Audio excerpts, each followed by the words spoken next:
لا حول ولا قوة إلا بالله العلي العظيم. أعوذ بالله من الشيطان اللعين الرجيم.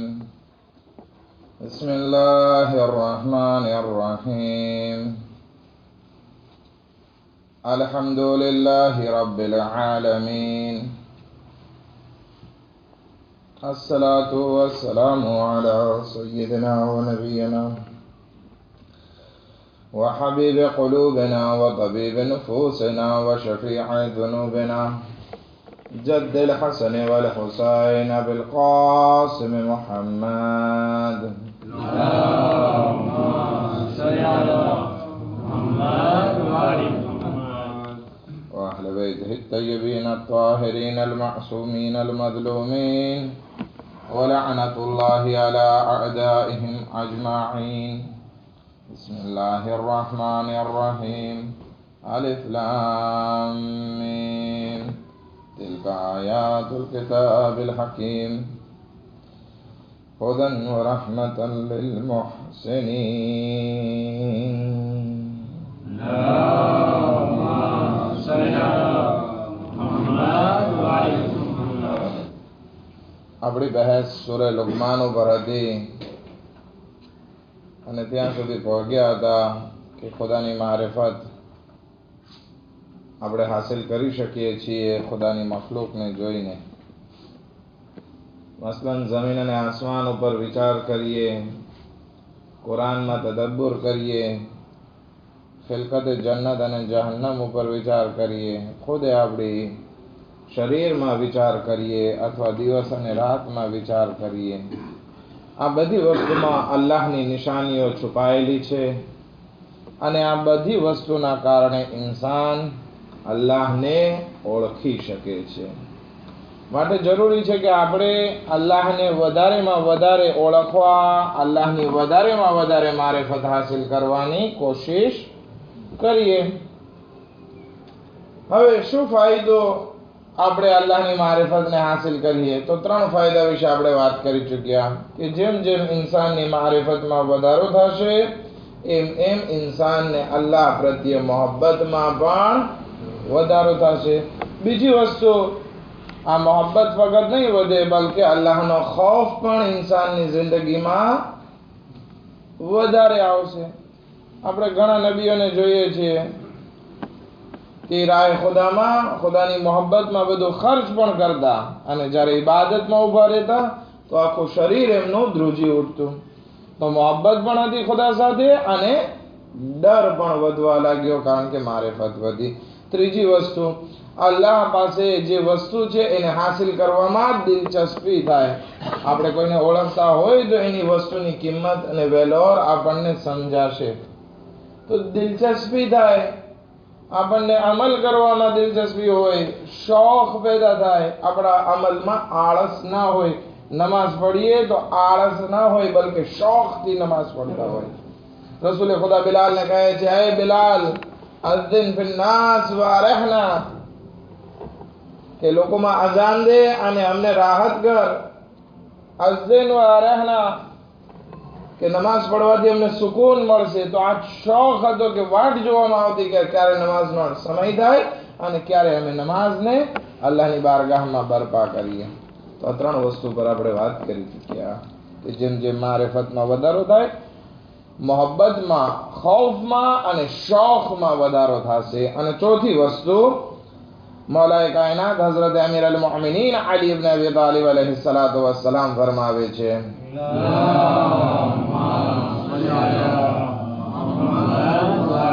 કે જેમ જેમ ઇન્સાનની મારિફતમાં વધારો થતો જશે, મન અરફા કફા, કે જે કોઈ ઇન્સાન અલ્લાહની વધારે પડતી મારિફત રાખતો હશે તો એ ગુનાહોથી રોકાઈ જશે, આરેજ થઈ જશે. એને ખબર છે કે ખુદા મને જોઈ રહ્યો છે, ખુદા મને પકડી લેશે, તો એ ગુનાહ કરવા તરફ આગળ નથી વધતો. ચાહે જાહિરમાં હોય કે ચાહે એકાંતમાં હોય, ચાહે કોઈ જોવા વાળું હોય કે કોઈ જોવા વાળું ના હોય, પરંતુ કારણ કે આ ઇન્સાન ખુદાની મારિફત રાખે છે તો એ રોકાઈ જશે, ગુનાહ નહીં કરે. આપણે અગર જો ગુનાહ કરીએ છીએ તો એનો મતલબ સીધો એ થયો કે આપણી પાસે મારિફત ઓછી છે. અબ્દુલ્લાહ ઇબ્ન ઉમર એક જગ્યાએથી પસાર થતો તો પોતાના સાથીઓથી રસ્તામાં કંઈક રસ્તો ભૂલી ગયા અને બહુ જંગલમાં ને એમાં રખડવું પડ્યું. એ લોકો પાસે ખાવાનું હતું, એ ખાવાનું ખલાસ થઈ ગયું, પાણી ખલાસ થઈ ગયું, એકદમ પ્યાસા હતા એ લોકો. પછી માંડ જયારે રસ્તા ઉપર આવે છે ત્યાં એક ગોવાળ દેખાણો. ગોવાળ કોને કહેવાય ખબર છે? બકરા, ઘેટા બકરા ને ઢોર ચરાવવા વાળો હોય ને, આપણે એને કહેવાય ગોવાળ.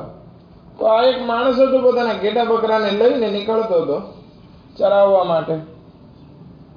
અબ્દુલ્લાહ ઇબ્ન ઉમર કહે છે કે ભાઈ અમે ભૂખ્યા પ્યાસા છીએ, તો અમને તારું એક ઘેટું વેચી દે.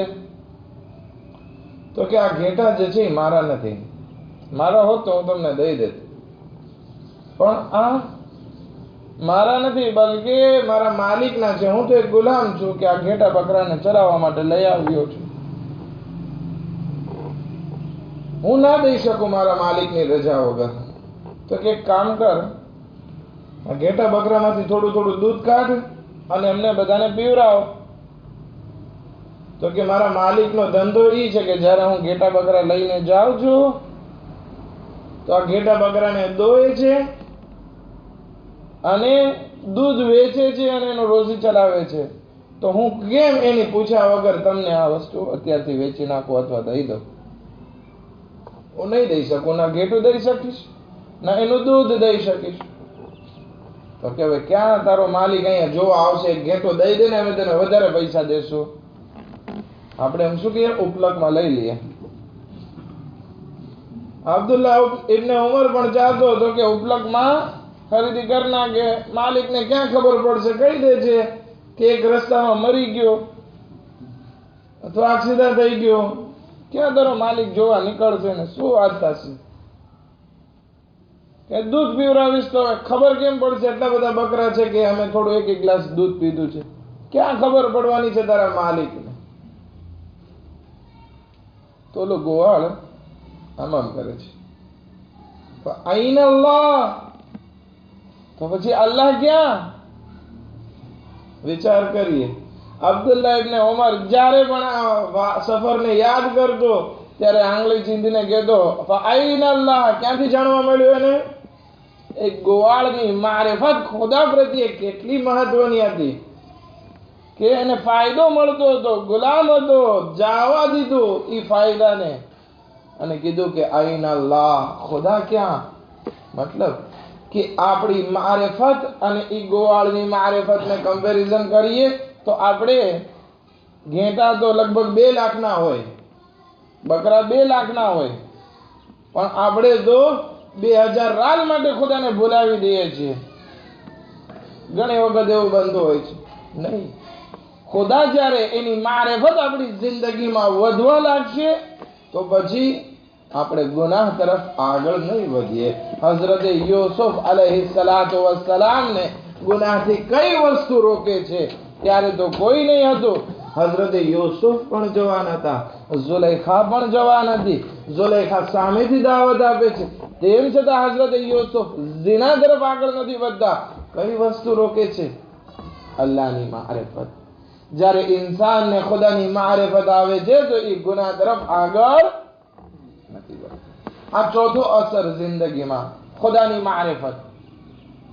પાંચમો અસર, લગભગ 8 અસર છે. મારો વિચાર હતો કે આજે ને આજે બધા પૂરા કરી નાખું. જો થશે તો ઠીક છે, નહીં કર દિવસના ક્યાં દુષ્કાળ છે.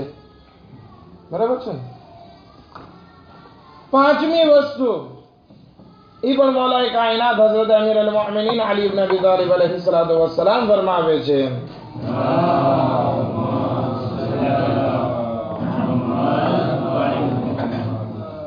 يسير المعرفة يوجب الزهد في الدنيا.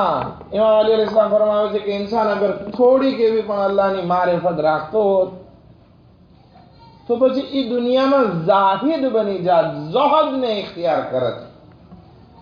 ઝહદ એટલે શું?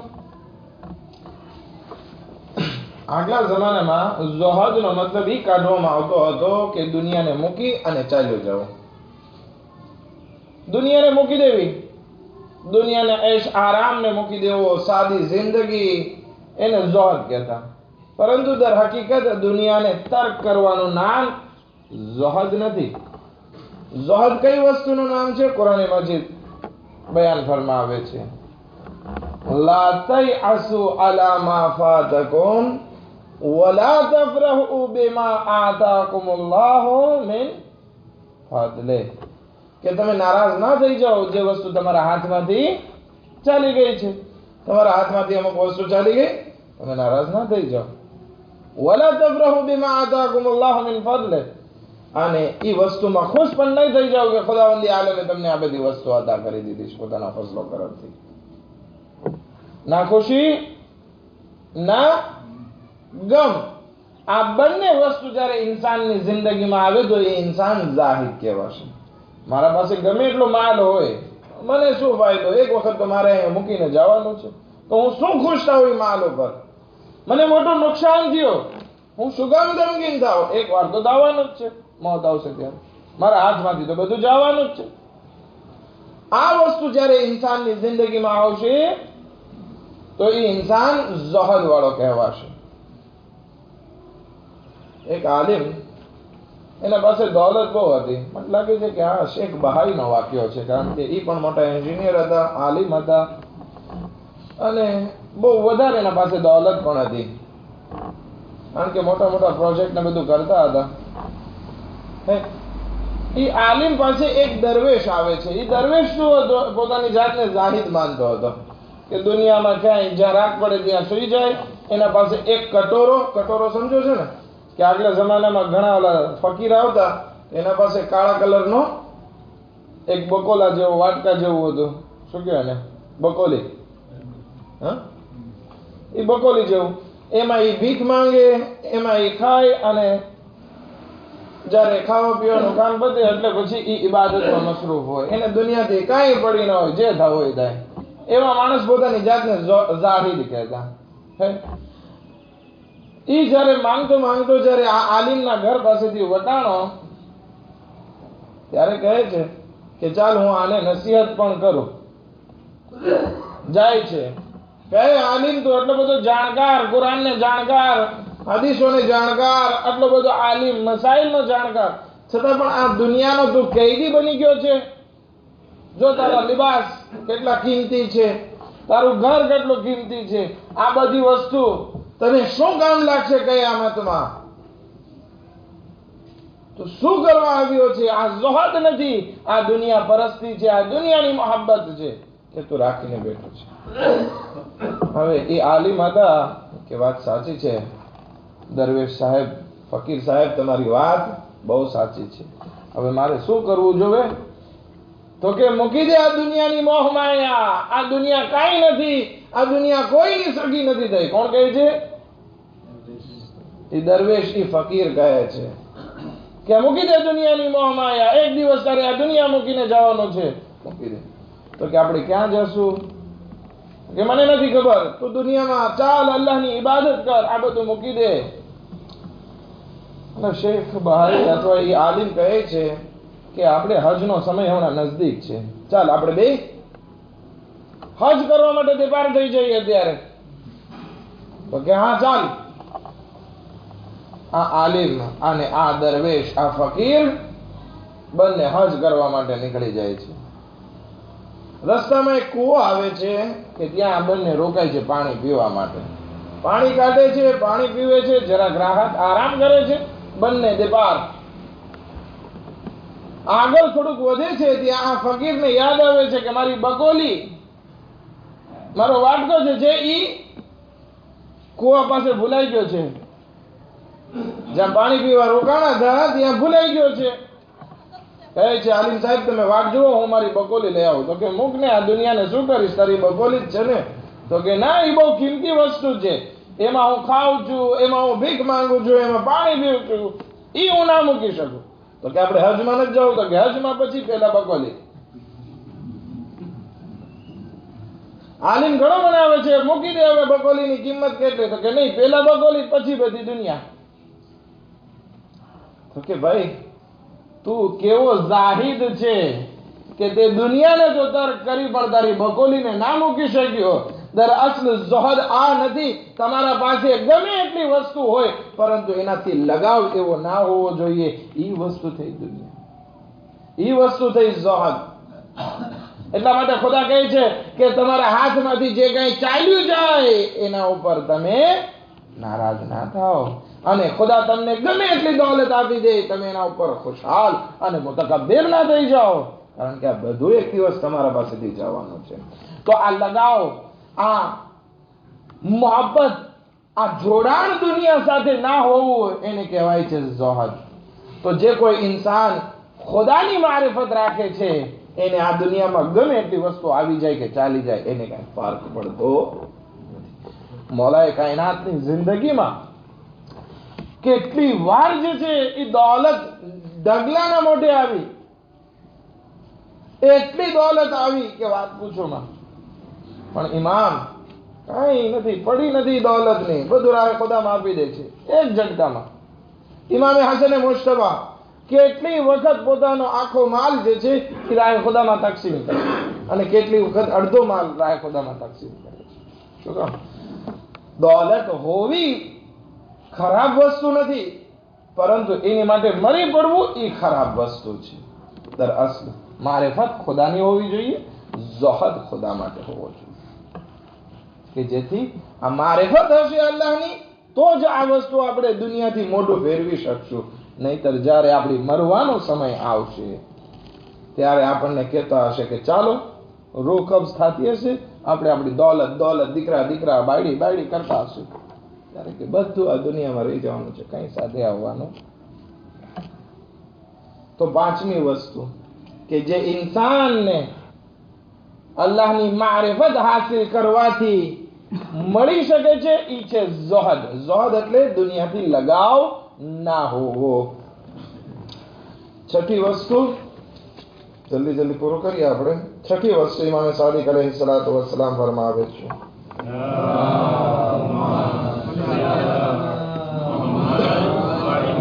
إن أعلم الناس بالله أرضاهم بقضائه. કે જે ઇન્સાન અલ્લાહની મારિફત રાખતો હોય છે એ અલ્લાહની કઝા અને કદર ઉપર રાજી હોય છે. અલ્લાહે જે કિસ્મત મારા માટે નક્કી કરી છે એના ઉપર હું રાજી હોઉં. હવે આપણે ઘણી વખત આપણે વિચાર કરતા હોય કેમ જે છે ખુદાએ બિલ ગેટ્સને દુનિયાનો સૌથી વધારે પૈસા વાળો બનાવ્યો ને મને ના બનાવ્યો, અથવા કેમ ઓલાને ખુદાએ કાદકાત આપીને મને ના આપી. આ વસ્તુ આપણે જે કમ્પેરિઝન કરવામાં ખુદાએ આપણા માટે જે કિસ્મત નક્કી કરેલી છે એના ઉપર આપણે આંગળી ચીંધીએ છીએ. દર હકીકત ખુદાને જેટલું મારા માટે સારું લાગ્યું ખુદાએ બનાવ્યું છે, ખુદાએ મારા નસીબમાં રાખ્યું છે. જેટલું નથી મારા નસીબમાં એ મારા માટે સારું નથી. આમ કોઈ અગર વિચાર કરી શકે તો સમજીએ કે એનામાં મારિફત છે. પણ આ જે ઇન્સાન મારિફત ના હોવાના કારણે વાદના રોદણા રોતો હશે. વેપાર કેમ છે? આમ વેપારની તો માં મરી ગઈ છે. કેમ છે ખબર નથી. બધા ઘરે ક્યાં ખોવાઈ ગયા છે, શું થઈ ગયું છે ખબર નથી. ખર્ચા આટલા જાજા છે. આ બધા રોદણા રોવા મતલબ શું થયો? ઇનડાયરેક્ટલી ખુદાને આપણે કહીએ છીએ કે ખુદાયા તે જે મારા માટે રાખ્યું છે એમાં ઉપર હું રાજી નથી. હવે એક એક્ઝામ્પલ લઈએ આપણે. હું એક પ્રોગ્રામ બનાવું કે ભાઈ કુરાન શીખવું હોય તો આમ આમ આમ આમ આમ કરવું પડશે. પેલા અલીફ બે, પછી ઝબર ઝેર, પછી હરકાત, પછી જે છે શબ્દો શીખવાના છે, અને પછી મદ ને એ બધી વસ્તુ રોકાવાની વસ્તુ, અને પછી આપણે કુરાન શીખશું, અને પછી એના ઉપર મહેનત કરશું. આ એક મારો પ્રોગ્રામ પૂરકો, કારણ કે મને કુરાન શીખાડતા આવડે છે. પરંતુ એક તાલિબે ઇલ્મ જે કુરાન શીખવું છે ઈ મને આવીને કહે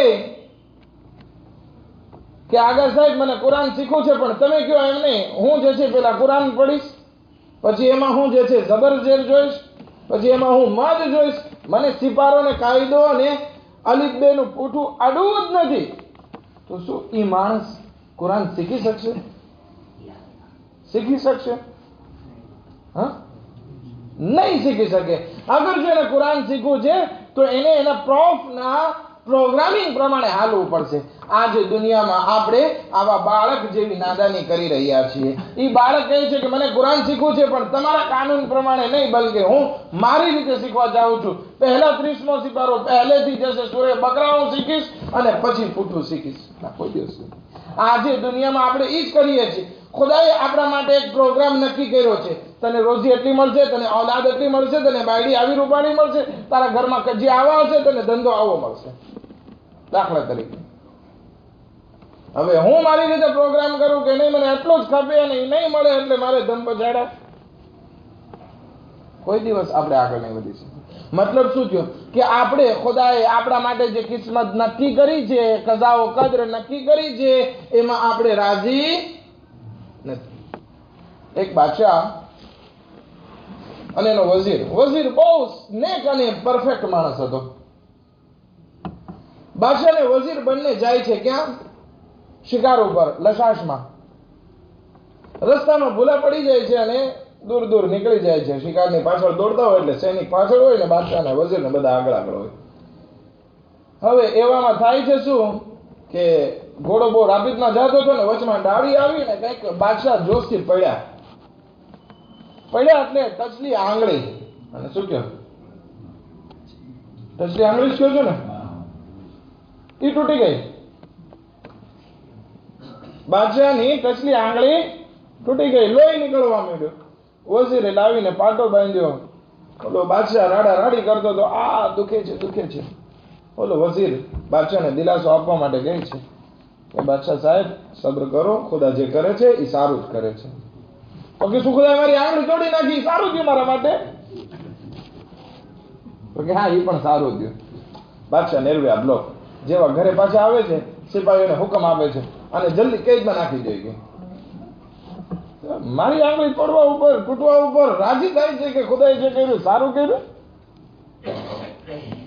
વઝીરને નાખી દીધો કેદમાં. થોડાક વખત ત્યાં બાદશાહની આંગળી સારી થઈ એટલે બાદશાહ વળી પાછા શિકારમાં ઉપડ્યા અને આગળ ગયા. આ વખતે વઝીર સાથે નહીં હતો. હવે આદિવાસી લોકોના વચ્ચે ઘેરાઈ ગયો. આદિવાસી કોને કહેવાય? કે જે જંગલમાં રહેતા હોય, જેને કાંઈ સમાજથી કાંઈ ઓલું ના હોય, એ લોકોની જંગલની રહેણી કહેણી હોય, એને કહેવાય છે આદિવાસી, જંગલી લોકો. એના વચ્ચે ફસાઈ ગયો. બાદશાહને પકડી લીધો, ચારે કોરથી ઘેરી લીધો, પકડી લીધો અને બાંધીને લઈ જાય છે. જેવા એક જગ્યા ઉપર લઈ ગયા કે જ્યાં મોટો પથ્થર હતો, એક મૂર્તિ જેવું હતું. 2-4 જણા છરા કાઢવા માંડ્યા. બાદશાહને તેમ થયું કે આજે તો પતી ગયું, ગયા છીએ આજે. બાદશાહની કુરબાની કરવા માટે તૈયાર હતા, પતી ગયા છે આજે. તો એક માણસ એમાંથી બોલે છે, એ જંગલી માણસોમાંથી, આદિવાસીમાંથી, કે આ કુરબાની માટે નહીં હાલે. તો કે કેમ? તો કે આની આંગળી તૂટેલી છે.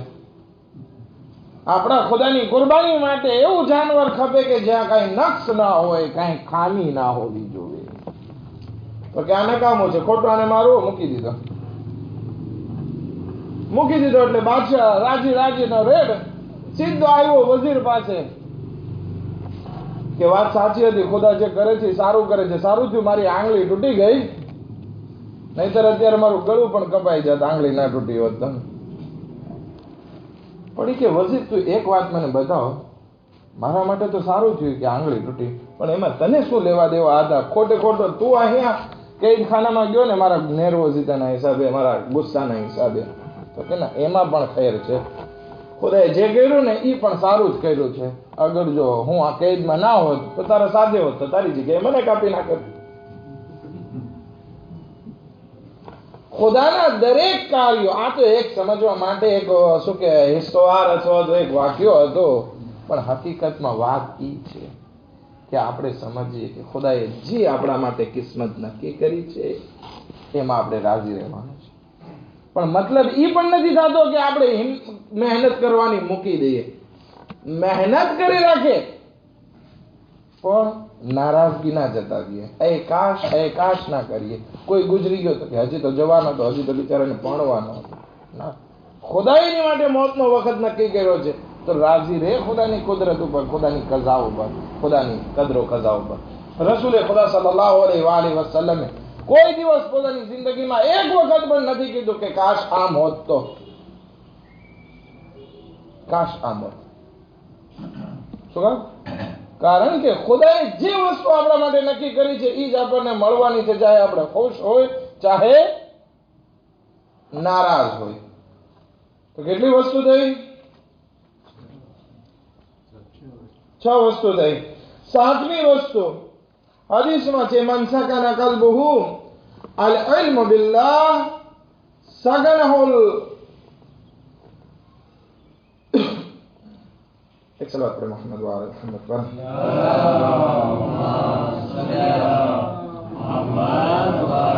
સગનહુલ ગિના અન ખલ્કિલ્લાહ. જે કોઈ ઇન્સાનમાં જે છે અલ્લાહની મારિફત આવી જાય તો પછી એ દુનિયાનો મોહતાજ રહેતો નથી. એ દુનિયાનો સૌથી પૈસાવાળો થઈ જાય છે, અમીર માણસ થઈ જાય છે. આપણે એમ કહીએ કે અમીર કોણ? પૈસાવાળો કોણ? કે જેની પાસે વધારે દોલત હોય? નહીં, એ માણસ નથી. બલકે સૌથી અમીર માણસ એ માણસ છે કે જે બીજી કોઈ વસ્તુનો મોહતાજ ના હોય. આપણે સવારે ઉઠીએ એટલે બ્રોસડાના મોહતાજ હોય, સવારે ઉઠે એટલે દાંતણના મોહતાજ હોય, પાણીના મોહતાજ હોય, આવા ટોયલેટના મોહતાજ, પછી ટોયલના મોહતાજ, પછી નાસ્તો કરવાના મોહતાજ, નાસ્તો બનાવવા વાળાના મોહતાજ, દાસી અને દાસાના મોહતાજ, ક્લિમાટિઝરના મોહતાજ, વાટ્યુના મોહતાજ. એક એક જિંદગી ઉપર આપણે જોઈએ તો આપણે આ બધી વસ્તુના મોહતાજ છીએ. મતલબ શું? કે આ બધી વસ્તુના આપણે એસ્લાવ થઈ ગયા. એક વસ્તુ ના હોય આપણો આખો દિવસ બગડે. પણ સૌથી અમીર માણસ ઈ છે કે જેની પાસે વસ્તુ હોય કે ના હોય કઈ ફેર પડતો નથી. તો જ્યારે ઇન્સાનની જિંદગીમાં અલ્લાહની મારિફત આવે છે તો પછી ઈ ગની થતો જાય છે, પછી કોઈનો મોહતાજ રહેતો. કોઈ સલામ કરે કે ના કરે ને શું ફેર પડવાનો છે? કોઈની સામું જોવે કે ના જોવે શું ફેર પડવાનો છે? પછી એનો રબ્ત, એનો સંબંધ ખુદા સાથે થઈ જાય છે અને સૌથી વધારે ગની થઈ જાય છે. સૌથી વધારે મોટી દોલત આ દુનિયામાં હોય તો એ છે કે કોઈનું મોહતાજ ના હોવું. મોહતાજી એની દૂર થઈ જાય છે. ખુદાવંદી આલમ માટે આપણે કુરાન મજીદમાં શું પઢીએ છીએ? સૂરે કુલ હુવલ્લાહમાં કુલ હુવલ્લાહુ અહદ. કઈ છે કે ખુદાવંદી આલમ એક છે. અલ્લાહુ સમદ. મતલબ સમદનો મતલબ શું છે? બેનિયાઝ. આ બેનિયાઝ એટલે કે કોઈનું મોહતાજ નથી. તો જ્યારે આપણે અલ્લાહની મારિફત હાસિલ કરશું, ખુદાવંદી આલમ પણ આપણને સમદ જેવો બનાવી દેશે, પોતા જેવો બનાવી દેશે. સમદ બની જશું, આપણને કોઈની મોહતાજી પછી હશે. તો જ્યારે આ મંજિલ સુધી પહોંચીએ તો એ આપણી કામયાબીની મંજિલ હશે. શું કામ? આ ક્યારે આવશે કામયાબી? જ્યારે આપણે અલ્લાહની મારિફત હાસિલ કરશું. અને 8મી વસ્તુ, છેલ્લી વસ્તુ કે જેથી આવતીકાલથી આપણે જે છે એક બીજો વિષય શરૂ કરી શકીએ. બસ એક ઇશારો કરી જહેમત તમામ હદીસમાં છે. અઅલમુન નાસ બિલ્લાહ અક્સરુહુમ લહુલ મસઅલા. કે જે કોઈ ઇન્સાન અલ્લાહની મારિફત વધારે રાખતો હશે તો ઈ અલ્લાહની બારગાહમાં દુઆ ગુજાર વધારે હશે, અલ્લાહની બારગાહમાં દુઆ વધારે કરતો હશે. આપણે અહલે બેત અલૈહિસ્સલામની તરફ નજર કરીએ, મૌલાએ કાયનાતની જિંદગીમાંથી કેટલી દુઆઓ આપણને નસીબ થાય છે. લગભગ 500 જેટલી નાની મોટી દુઆઓ આપણને મળે છે. આપણા ચોથા ઇમામની જિંદગીમાંથી 200, 250, 300 જેટલી દુઆ જે છે આપણને નસીબ થાય છે. બીજા ઇમામોની જિંદગી રાત જાગીને દુઆ. મતલબ શું છે કે એ લોકોની મારિફત બહુ ફોર મારિફત માટે કોશિશ કરીએ કે આપણે આપણી જિંદગીમાં મારિફતને વધારીએ.